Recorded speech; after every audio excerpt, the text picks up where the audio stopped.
नमस्कार दोस्तों। हिंदुस्तान में बुरे से बुरा क्या हो सकता है? कोविड आ जाए, लाखों लोग मर जाएंगे। बाढ़ आ जाए, आधा हिंदुस्तान ही खत्म हो जाएगा। न्यूक्लियर वॉर हो जाए, पूरा हिंदुस्तान ही खत्म हो जाएगा। या हिंदू मुसलमान की लड़ाई हो जाए, कितने कत्लेआम हो जाएंगे। अगर आप ऐसा सोचते हैं तो बहुत छोटा सोचते हैं, क्योंकि इससे भी बुरा कुछ हो सकता है। देखिए। नमस्कार दोस्तों, क्या होता अगर मैं देश का प्रधानमंत्री होता तो मैं ध्रुव राठी सत्य निष्ठा के साथ शपथ लेता हूं कि विधि द्वारा स्थापित भारत के संविधान के प्रति सच्ची श्रद्धा और निष्ठा रखूंगा तथा मैं भय और पक्षपात, अनुराग या द्वेष के बिना सभी प्रकार के लोगों के प्रति संविधान और विधि के अनुसार न्याय करूंगा। पहला, border security. Border and security. कोई भी कमजोर देश अगर किसी मजबूत देश पे हमला कर देता है तो मजबूत देश उसको कुछ भी नहीं कह सकता। जैसे पाकिस्तान हिंदुस्तान पे हमला करता है तो हिंदुस्तान बदले में पाकिस्तान को कुछ नहीं कहेगा। वो सिर्फ पिट सकता है, मिसाइल्स खा सकता है, अपना देश खत्म कर सकता है, बट बदले में जवाब नहीं दे सकता। ऐसा मेरा नहीं, ऐसा इस इंसान का कहना है। आओ मैं आपको वीडियो दिखाता हूँ, देखिए वीडियो। दोनों साइडों को देखो, किस साइड के पास ज्यादा पावर है। बड़ा ऑब्वियस है, इजराइल की जो मिलिट्री टेक्नोलॉजी है, जो इनके डिफेंस सिस्टम्स है, जो इनकी एजेंसीज है मोसाद जैसी, उनसे compete करना नेक्स्ट टू इम्पॉसिबल है। ये तो इतनी पावर के साथ साथ इनकी रिस्पॉन्सिबिलिटी भी बढ़ जाती है। जो हमास जैसे लोग हैं जिन्हें इजराइल टेररिस्ट मानता है, अगर टेररिस्ट ग्रुप रॉकेट फेंकेंगे तो इन्हें भी उन्हीं की तरह रिस्पॉन्स करने की जरूरत नहीं है। इन्हें वायलेंस के रिस्पॉन्स में वायलेंस करने की जरूरत नहीं है। उसके हिसाब से अगर हिंदुस्तान यूएस पे हमला करता है तो यूएस बदले में कुछ नहीं कह सकता।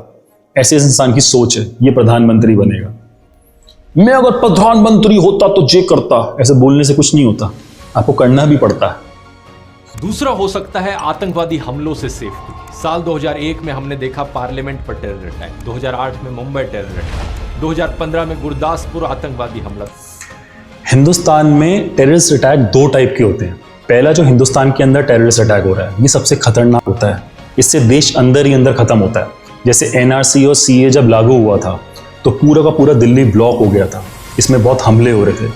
उस टाइम ध्रुव राठी की कोई भी वीडियो नहीं आती है। ध्रुव राठी उस time pin drop silent. Victim कौन बना? हिंदू। दूसरा, जब ये राजी बस अटैक हुआ था, Dhruv Rathee pin drop silent. Victim कौन? हिंदू। जब भी विक्टिम हिंदू बनेगा ध्रुव राठी चुप हो जाएगा। आपको नहीं विश्वास होता, मैं आपको अपनी नेक्स्ट वीडियो में विद प्रूफ आपको बताऊंगा कि ध्रुव राठी कैसे इन सब चीजों को सपोर्ट करता है। दूसरा, जो देश के बाहर से अटैक होते हैं, खैर उसकी संख्या बहुत कम हो गई है। 2013 बीजेपी आने के बाद, मोदी जी आने के बाद हमने अटैक मुद्दतों में अब सुनते हैं, जो पहले आम सुनने को मिलते थे। तीसरा है दंगे, धर्म के नाम पर या एथनिसिटी के नाम पर क्लैशेस। जैसे कि हमारा तीसरा पॉइंट है राइट एंड क्लैशेस। इसको बड़ी बारीकी से समझते हैं। एक उदाहरण के तौर पे एक हिंदुओं का जत्था परिक्रमा के लिए निकलता है और उन पे अटैक हो जाता है। खूब सारे हिंदू मारे जाते हैं, मगर ये जो इन्फ्लुएंसर है ध्रुव राठी, ये कहता है कि जो भगवा रंग वाले जो छपरी हैं वो अपने त्योहारों पे, मस्जिदों पे जा जाके कत्लेआम करते हैं। ऐसे लोग सिर्फ हेटरेट बढ़ाते हैं। ये कभी भी रूट कॉज को समझने की कोशिश नहीं करते हैं। ये सिर्फ एक लेवल के सब्सक्राइबर्स को खुश करने में लगे रहते हैं। चौथा है लिंचिंग्स, कभी धर्म के नाम पर तो कभी व्हाट्सएप में फैली अफवाह के नाम पर। चौथा पॉइंट है मॉब लिंचिंग्स। इसमें ध्रुव राठी की रिसर्च देखिए आप, कितनी सटीक रिसर्च करी इस आदमी ने। काशगंज वायलेंस, चंदन गुप्ता को सलीम वसीम नजीम के द्वारा मारा जाता है, जिसमें विक्टिम कौन होता है? हिंदू। दूसरा पेलू खान। तीसरा ताबेज अंसारी। चौथा आखिल। पांचवा है क्राइम। फिफ्थ पॉइंट है क्राइम। हिंदुस्तान क्राइम के मामले में 81th रैंक पे आता है और हिंदुस्तान में सबसे ज्यादा क्राइम दिल्ली में। बट ये बात कभी भी ध्रुव राठी नहीं बताएगा। जब एक टाइम पहले अरविंद केजरीवाल की सरकार थी, तब उनका सारा सोशल मीडिया का एडमिन ध्रुव राठी था, तो ये कभी भी इस चीज को रिवील नहीं करेगा। क्राइम करने वाला क्रिमिनल अक्सर जानता है कि वो क्राइम करके आराम से घूम सकता है। अगर वो केस हार भी जाए तो वो बेल में बाहर घूम सकता है।